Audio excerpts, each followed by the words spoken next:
Hello students, welcome to maths junction. आज हम करेंगे NCERT class 9th chapter number 6। ठीक है, रेखाएं एवं कोण। रेखाएं एवं कोण, इसके अंदर सबसे ये जो आज की क्लास है अपनी वो रहेगी इंट्रोडक्शन के ऊपर, कि इस चैप्टर के अंदर आप किस चीज़ के बारे में पढ़ेंगे, रेखाएं और कोण के बारे में। ठीक है, तो इसका जो भी बेसिक है उसके ऊपर क्लास होगी ये। तो देखेंगे सबसे पहले कि चैप्टर का जो नाम है वही क्या है, रेखाएं और कोण। तो रेखा और कोण, तो रेखा क्या होती है, कोण क्या होता है। ठीक है, तो देखिए रेखा की डेफिनेशन क्या होती है। रेखा की डेफिनेशन क्या होती है कि बिंदुओं का समुच्चय, क्या बिंदुओं का समुच्चय ही क्या होती है, रेखा होती है। अब बोले बिंदुओं का समुच्चय क्या होती है, रेखा। बिंदु क्या होता है वो सभी जानते हैं, आप नहीं जानते हो तो देखो बिंदु को आप किस प्रकार से डिफाइन कर सकते हो, किस प्रकार से परिभाषित कर सकते हो। बिंदु जिसे आप पॉइंट बोलते हो ना, ये क्या होता है, बिंदु क्या होता है। जैसे ये लगा दिया मैंने, ये बिंदु है। तो बिंदु क्या है, एक ऐसी आकृति है, एक ऐसी आकृति जिसकी ना कोई लंबाई होती है, ना चौड़ाई होती है, ना मोटाई होती है।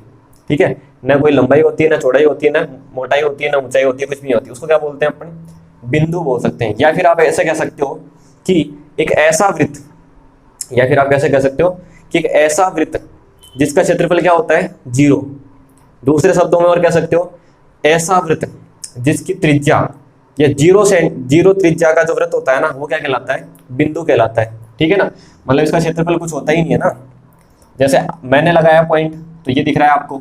अब बोलोगे इसकी कुछ ना कुछ मोटाई तो है ही, लेकिन अगर आप और छोटे पेन से लगाओगे तो ये भी एक बिंदु ही है, ये भी एक बिंदु ही है, इसको भी बिंदु ही बोलोगे।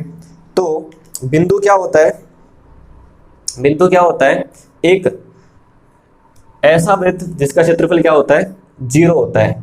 ठीक है, या फिर आप ऐसा कह सकते हो कि बिंदु उस आकृति को बोलते हैं जिसकी ना कोई लंबाई होती है, ना चौड़ाई होती है, ना ऊंचाई होती है। और इन्हीं बिंदुओं का समुच्चय, ठीक है, इन्हीं बिंदुओं का समुच्चय क्या कहलाता है, रेखा कहलाता है। क्या कहलाता है, रेखा। जैसे बिंदु है ना, ये इन्हीं बिंदुओं का समुच्चय। ये जो बिंदु थे, छोटे छोटे बिंदु, जब ये एक साथ आ जाते हैं, समुच्चय का मतलब एक साथ इनका सेट जो है ये क्या कहलाती है, क्या बन जाती है, लाइन बन जाती है, रेखा बन जाती है। ठीक है, क्या बन जाती है, आप इधर इधर जितने भी लगाओगे वहां तक बढ़ती जाएगी, इधर जितने पीछे लगा दोगे पॉइंट वहां तक बढ़ती जाएगी। ये क्या है, एक रेखा है। ठीक है, तो बिंदुओं का समुच्चय क्या कहलाती है, रेखा कहलाती है। ठीक है,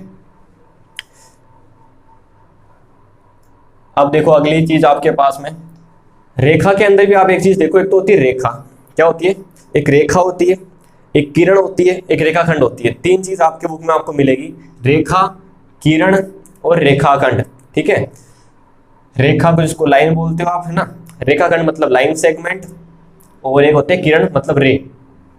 तो देखो रेखा तो क्या होती है, रेखा तो वो होती है जिसके क्या होता है, ये दोनों सिरे होते हैं ना, ये इनको आप कितना भी आगे बढ़ा सकते हो, मतलब इसमें कोई भी अंतिम बिंदु नहीं होता।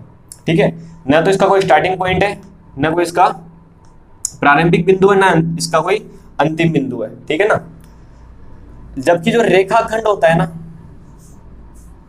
रेखाखंड, रेखाखंड क्या होता है, इसी रेखा का एक खंड। मतलब जैसे इसमें से आपने यहां से टुकड़ा उठा लिया, ये वाला टुकड़ा, इस बिंदु से इस बिंदु की दूरी, दो बिंदुओं के मध्य की दूरी, दो बिंदुओं के मध्य की दूरी, ये दोनों के देखो इसके अंतिम सिरे है ना, ये प्रारंभिक बिंदु, ये अंतिम बिंदु। तो दो बिंदुओं के मध्य की दूरी क्या कहलाएगी, रेखाखंड कहलाएगी। ठीक है, आगे देखेंगे किरण, रे जिसको बोलते हैं। इसमें क्या होता है, इसका प्रारंभिक बिंदु तो होता है, जैसे ये बिंदु है, लेकिन इसका अंतिम बिंदु कुछ नहीं होता, कहां तक चलेगी। तो ये क्या होगी, ये क्या हो जाएगी अपने पास में, ये क्या है, एक किरण है। अब लिखते कैसे, देखो इनको लिखते कैसे, अगर मैंने ऐसे लिख रखा है ए बी, इसके ऊपर लगा रखा है ये, इसका मतलब ये ए बी क्या एक रेखा है। अगर मैंने लिख रखा है ए बी, इसके ऊपर लगा रखा है ये, इसका मतलब ये रेखाखंड है। अगर मैंने लिख रखा है ए बी और इसके ऊपर लगा रखा है ये, इसका मतलब ये ए बी किसको रिप्रेजेंट कर रहा है, किसको प्रदर्शित कर रहा है, रेखा को। ठीक है, रेखा मतलब इस प्रकार से ऊपर होगा दोनों तरफ, इसका ना कोई प्रारंभिक बिंदु होता है, ना कोई अंतिम बिंदु होता है। रेखाखंड मतलब दो बिंदुओं के मध्य की दूरी। ठीक है, प्रारंभिक बिंदु और अंतिम बिंदु दोनों होते हैं इसमें। और रेखा किरण मतलब जिसका प्रारंभिक बिंदु तो होता है लेकिन अंतिम बिंदु नहीं होता है। प्रदर्शित कैसे करते हैं वो आपको मैंने बता दिया, इस प्रकार से करते हैं। ठीक है, तो ये तो बात हुई रेखा की, रेखा क्या होता है, कैसे होता है, ठीक है। अब चलते हैं कोण के ऊपर। कोण किसको कहते हैं, देखो कोण किसको कहते हैं, कोण एंगल जिसको बोलते हैं इंग्लिश में। तो दो रेखाओं के मध्य झुकाव को ही क्या बोलते हैं, कोण बोलते हैं, ठीक है। ये दो रेखा थी, एक रेखा ये थी और एक रेखा ये थी। एक रेखा थी ए बी, एक रेखा थी यहां से ए सी, ठीक है। तो दो रेखाओं के मध्य झुकाव को, इन दोनों के बीच का ये झुकाव है ना, इसको बोलते हैं कोण। इसको थीटा से रिप्रेजेंट करते हैं अपन, थीटा से प्रदर्शित करते हैं। तो दो रेखाओं के मध्य झुकाव को क्या बोलते हैं, कोण। अगर आपसे पूछे कोई कोण क्या होता है, तो दो रेखाओं के मध्य झुकाव को क्या बोलते हैं, कोण बोलते हैं ना। Inclination between two line are called is called angle, ठीक है। दो रेखाओं के मध्य झुकाव को क्या बोलते हैं, कोण बोलते हैं, ठीक है। ये हो गया आपका कोण। अब देखो, अब ये कोण है ना, जो कोण है कितने प्रकार के होते हैं वो देखेंगे।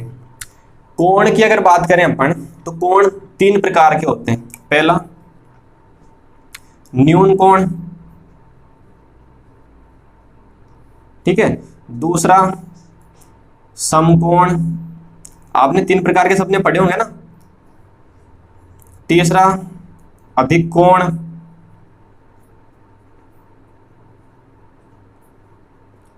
चौथा, अब बोलोगे आपने तो तीन प्रकार के बोले थे, तीन प्रकार के आपने सबने पढ़े हैं 6-7 क्लास तक, ठीक है।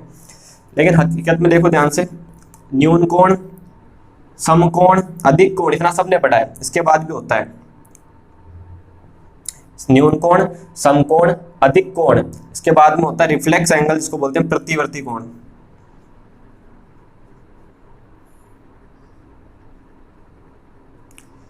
ठीक है। अच्छा, अधिक कोण के बाद में आपका आएगा सरल कोण। कौन सा आएगा, सरल कोण, स्ट्रेट एंगल।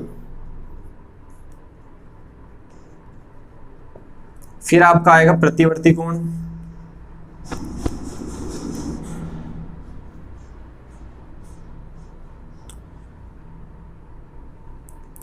ठीक है, प्रतिवर्ती कोण। फिर आपका आएगा कंप्लीट एंगल, इसको आप बोल सकते हो संपूर्ण कोण, ठीक है। जो 0 डिग्री का होता है ना अपने पास में, देखो 0 डिग्री का होता है वो तो 0 एंगल होता है, मतलब 0 कोण जिसको बोल सकते हो आप। 0 डिग्री से तो बड़ा, ठीक है। थीटा की वैल्यू क्या होती है, थीटा का मान 0 डिग्री से तो बड़ा और 90 डिग्री से छोटा होता है, उसको क्या बोलते हैं, 0 डिग्री। कोई पूछ ले आपसे 0 डिग्री वाले को क्या बोलते हैं, वो तो 0 कोण ही है, कोण है ही नहीं, झुकाव है ही नहीं, एक के ऊपर दूसरी लाइन ही है, कोई झुकाव ही नहीं, तो कोण कहां से बनेगा। तो 0 डिग्री वाला तो 0 कोण है, लेकिन 0 से बड़ा है 1 2 3 4 ना, तो 0 से बड़ा और 90 से छोटा 89 तक, 89 तक, वो क्या होता है, न्यून कोण होता है। कौन सा, न्यून कोण। और फिक्स एग्जैक्ट जो 90 डिग्री का होता है वो क्या होता है, समकोण, ठीक है, वो क्या होता है, समकोण। उसके बाद में अधिक कोण किसको बोलते हैं, जो 90 से तो बड़ा, अगर थीटा का मान 90 से बड़ा और 180 से छोटा हो, उसको क्या बोलते हैं, अधिक कोण। फिर देखो सरल कोण, सरल कोण क्या होता है, जो 180 डिग्री का हो, फिक्स। प्रतिवर्ती कोण, रिफ्लेक्स एंगल जिसको बोलते हैं इंग्लिश के अंदर, ये आपका होता है 180 से बड़ा, 180 से बड़ा होता है थीटा का मान, और 360 से क्या होता है, छोटा होता है।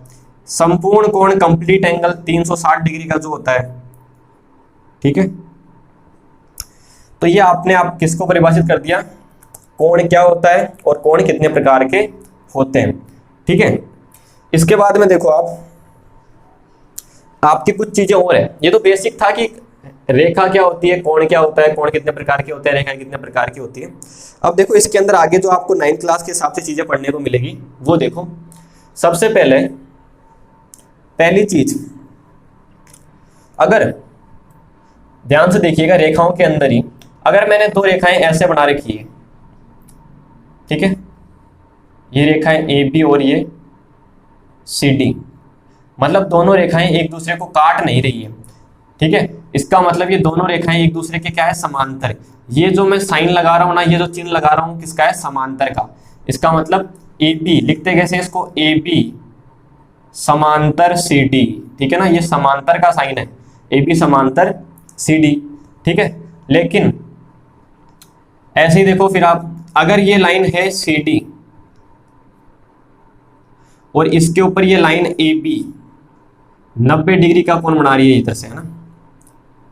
इधर देखो ये लाइन है अपने पास में बी सी, और इधर से ए बी इसके साथ 90 डिग्री का कोण बना रही है।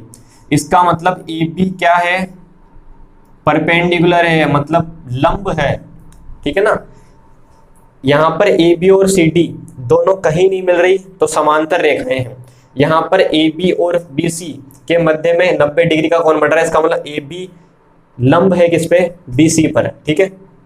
दूसरी बात देखो, इन्हें बोलते हैं समांतर रेखाएं, ये होगी लंबवत रेखाएं, एक दूसरे पर लंब है ना, तो लंबवत रेखाएं हो गई है, समांतर रेखाएं हो गई है, ये लंबवत रेखाएं हो गई, ठीक है, एक दूसरे पर, ये भी तो इस पे 90 डिग्री बनेगा ना।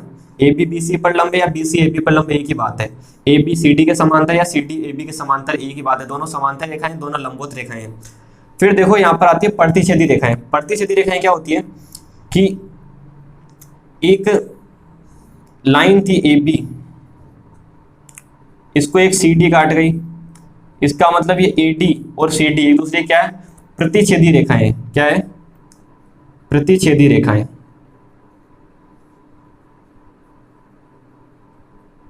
ठीक है, प्रतिच्छेदी रेखाएं हैं। और देखो प्रतिच्छेदी रेखाएं हो गई यहां पर। अब देखेंगे यहां से एक, देखो जैसे ये दो समांतर रेखाएं हैं, अगर इनको एक तिर्यक रेखा काट जाए, ये ई एफ है ना, ई एफ वो तिर्यक रेखा है। ई एफ क्या है, ई एफ है क्या है, एक तिर्यक रेखा है, क्या है, तिर्यक रेखा। अब तिर्यक रेखा क्या होती है, एक ऐसी रेखा जो दो या दो से अधिक रेखाओं को अलग अलग बिंदु पर प्रतिच्छेद करती है, उस रेखा को क्या बोलते हैं, तिर्यक रेखा बोलते हैं, ट्रांसवर्सल लाइन, तिर्यक रेखा, ठीक है। तो तिर्यक रेखा क्या होती है, ऐसी रेखा जो दो या दो से अधिक रेखाओं को अलग अलग बिंदुओं पर काटती है, वो क्या कहलाती है, तिर्यक रेखा कहलाती है, ठीक है। प्रतिच्छेदी रेखाएं होगी, अगर दो लाइन एक दूसरे को काट रही है तो वो प्रतिच्छेदी रेखाएं होगी, ठीक है। अब देखो समांतर हो गई, तिर्यक हो गई, प्रतिच्छेदी रेखाएं हो गई, लंबवत रेखाएं हो गई। अब देखेंगे आगे, इन्हीं में ये जो आपको मैंने रेखाएं बताई है ना, इन्हीं के अंदर ही कुछ कॉन्सेप्ट और बढ़ते हैं आपके पास में कोणों के, वो देखेंगे। जैसे ये यहां पर देखो, ये जो यहां पर कोण बन रहा है, जैसे यहां बना लेता हूं मैं इसको, ये दो रेखाएं समांतर है, एक तिर्यक रेखा इसको काट रही है, एक तिर्यक रेखा इसको, ये दो रेखाएं समांतर थी, इनको एक तिर्यक रेखा काट रही है। तो देखो ये इनके जो कोण बन रहे हैं ना, यहाँ पे ये दोनों रेखाएं, दो रेखाएं समांतर है, इन दोनों रेखाओं की एक तिर्यक रेखा काट रही है। तो देखो ये तो अंदर जो कोण बन रहे हैं ना अंदर, इसको तो बोलते हैं अंतः कोण, ठीक है, अंदर की तरफ अंतः कोण। इधर देखो ये अंतः कोण बन रहा है, ठीक है, ये तो क्या हो जाएगा, अंतः कोण। जेड जैसी आकृति बनती है, जेड जैसी आकृति, ये देखो ये, इधर भी देखो ये उल्टा जेड बन रहा है, ये क्या हो जाएंगे, अंतः कोण हो जाएंगे।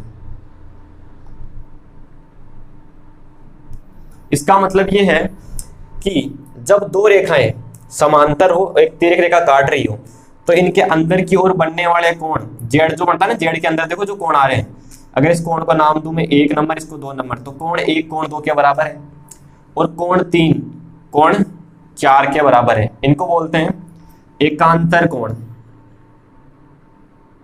एकांतर जो 1 2 3 4, इनको बोलते हैं एकांतर अंतः कोण, ठीक है, एकांतर अंतः कोण। इसके अंदर कौन कौन आएगा, कोण 1 कोण 2 कोण 3 कोण 4, ठीक है। अब इसके अलावा देखो ध्यान से, ये वाला जो कोण है इधर, वो कोण कौन सा हो गया, 4 हो गया ना, तो ये हो गया 5, ठीक है, 6 7 8। ये जो कोण है, कोण कौन सा, 5 6 7 8, इनको बोलते हैं एकांतर बाह्य कोण। एकांतर बाह्य कोण, इनके नाम 5 6 7 8, कोण 5, ये कोण का साइन है ना, एंगल का साइन, कोण 5, कोण 6, कोण 7, कोण 8, केवल 5 से 7 ऑटोमेटिक ना, वो तो अंक हो जाएगा, एक डिजिट हो जाएगी। अब लेना कोण 5, कोण 6, कोण 7, कोण 8, ये कोण का साइन ऐसे होता है ना। तो अगर आपको कोई एकांतर अंतःकोण और एकांतर बाह्य कोण छांटने को बोले तो आप आराम से छांट सकते हो। दो रेखाएं समांतर है, एक तिर्यक रेखा काट रही है, तो अंदर वाले कोण क्या होंगे, एकांतर अंतःकोण, ठीक है, चाहे वो सीधे जेड में बने चाहे उल्टे जेड में बने, और उनके जो भार होंगे वो क्या होंगे, एकांतर बाह्य कोण। लेकिन एक चीज यहाँ पर ध्यान से देखो कि ये जो जेड बनता है ना, जेड, इनको ये तो पता है आपको, ये अंदर वाले जो है ना 1 3 और ये 4 2, 1 3 4 और 2, मतलब 1 2 3 4, ये तो हो जाएंगे एकांतर अंतःकोण। बाहर जो बच गए 5 7 और 8 6, वो हो गए एकांतर बाह्य कोण। लेकिन इनमें एक रिलेशन और होता है, एक संबंध और होता है, क्या कि ये जो इस जेड में आ रहे हैं ना, इस जेड के अंदर, मतलब 1 और 2, 1 2 के बराबर होगा, ये रूल होता है, नियम होता है, इसको ध्यान रखना है।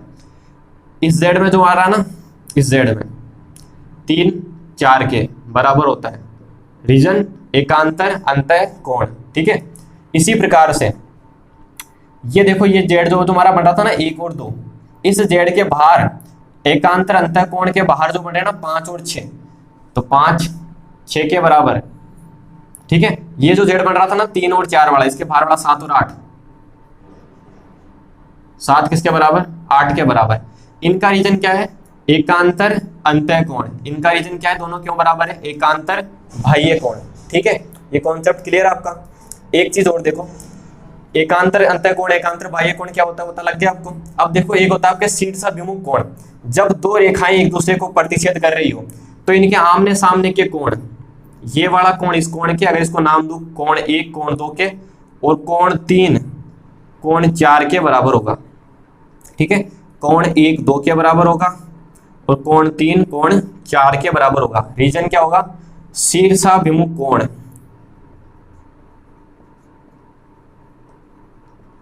शीर्षाभिमुख कोण बोल दो या बोल दो सम्मुख कोण, ठीक है, सम्मुख कोण।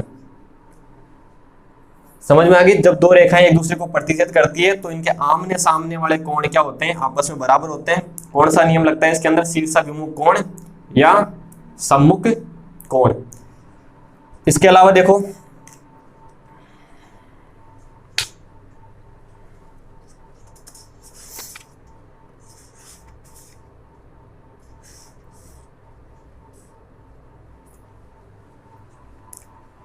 इसके अलावा एक चीज और देखो कि जब दो रेखाएं समांतर हो, ठीक है ना, जब दो रेखाएं समांतर हो, जब दो रेखाएं समांतर हो और एक तिर्यक रेखा उनको काट रही हो, तो तिर्यक रेखा के एक ही तरफ समांतर रेखा, ये तो दो रेखाएं समांतर है, ये तिर्यक रेखा काट रही है, तो एक ही तरफ बने कोणों का ये जो युग्म होता है ना, अंत्य कोणों का युग्म, इनका योग कितना होता है, 180 डिग्री होता है। कहने का मतलब अगर इसका नाम 1 है, इसका नाम 2 है, तो कोण 1 प्लस कोण 2 बराबर कितना होता है, 180 डिग्री होता है। अंत्य कोण युग्म इसको बोल देते हैं अपन।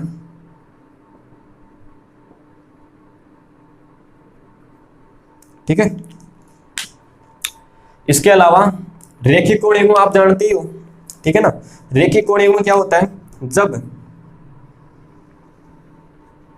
एक सरल रेखा हो, ठीक है, इसको एक तिर्यक रेखा काट रही हो, एक सरल रेखा हो, इसको एक तिर्यक रेखा काट रही हो, तो इस तिर्यक रेखा के दोनों ओर बने कोणों का योग, दोनों ओर बने कोणों का युग्म क्या कहलाता है, रेखिक कोण युग्म कहलाता है। कहने का मतलब जैसे मान लीजिए कि ये ए और ये बी है, ये सी है, ये डी है, ठीक है। ए बी को एक सी डी काट रही है, तो ये जो कोण है ना, इस कोण का नाम, इस कोण का नाम कितना हो जाएगा, ए, कोण का नाम लिखना आता है ना, ए सी डी, इसका नाम बी सी डी, तो कोण ए सी डी प्लस कोण बी सी डी बराबर कितना, 180 डिग्री होता है। कितना होता है, 180 डिग्री होता है।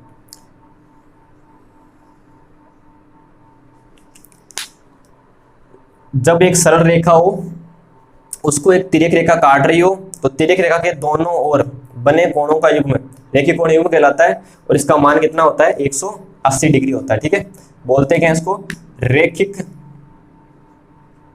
कोण युग्म। ठीक है, ये रेखिक कोण युग्म हो गया।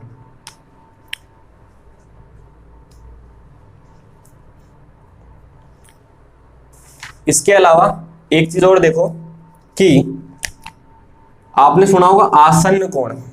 ठीक है, आसन्न कोण, आसन्न कोण क्या होता है? दो ऐसे कोण, कोई भी दो कोण आसन्न कोण कब कहलाएंगे? जब उनमें एक, भाई कोण किससे बनता है? दो रेखाओं के मध्य झुकाव को कोण बोलते हैं ना, तो दो रेखाओं से बनेगा। तो ये वाला कोण और ये वाला कोण दोनों आसन्न कोण भी है। क्यों? क्योंकि एक भुजा उभयनिष्ठ होती है। ठीक है, कोई भी दो कोण आसन्न कब कहलाएंगे? जब उनकी एक भुजा क्या हो? उभयनिष्ठ हो। तो ये कोण ACD कोण BCD का क्या होगा? आसन्न कोण भी होगा। ठीक है, इसके अलावा आपने पढ़ाई होगा पूरक कोण और संपूरक कोण। पूरक कोण और संपूरक कोण ये क्या होता है? देखो, एक कोण आपको दे रखा है, जैसे मान लो ये कोण दे रखा है आपको,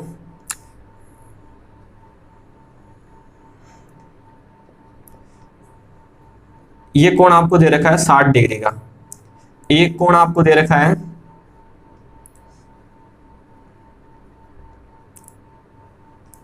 30 डिग्री का। तो इन दोनों कोणों का योग कितना हो रहा है? 90 डिग्री हो रहा है ना। इसका मतलब कोण ABC और कोण PQR दोनों का योग कितना हो रहा है? 90 डिग्री। दोनों एक दूसरे के क्या कहलाएंगे? पूरक कोण कहलाएंगे। पूरक कोण कहलाएंगे। इसी प्रकार से अगर दो कोणों का योग, अगर दो कोणों का योग, जैसे एक कोण तो ये है, मान लीजिए ये 120 डिग्री का है, और ये कोण आपके पास में ये दे रखा है कुछ इस प्रकार से,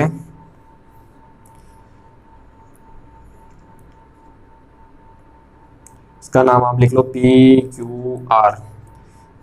अगर इन दोनों का योग कितना हो रहा है? 180 डिग्री हो रहा है। अगर दो कोणों का योग, अगर दो कोणों का योग, कोई भी दो कोणों का योग 180 डिग्री हो रहा है, इसका मतलब वो क्या कहलाएंगे?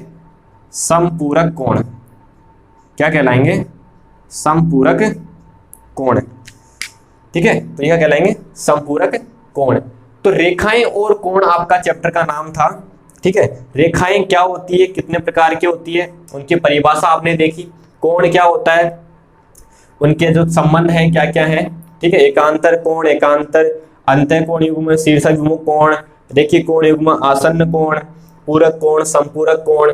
ठीक है, कोण कितने प्रकार के होते हैं, कैसे पता करते हैं, रेखा को कैसे लिखते हैं, रेखाखंड को कैसे लिखते हैं, किरण को कैसे लिखते हैं, समांतर रेखाएं, लंबवत रेखाएं, प्रतिच्छेदी रेखाएं, ठीक है, तिर्यक रेखा, ये सब आपने इसके अंदर पढ़ा है। ये तो ये पूरा बेसिक का वीडियो था इसके अंदर कि रेखा और कोण क्या होती है। ठीक है, तो इसका जो आगे का एक्सरसाइज का वीडियो है वो आगे देखेंगे। इस वीडियो में इतना ही।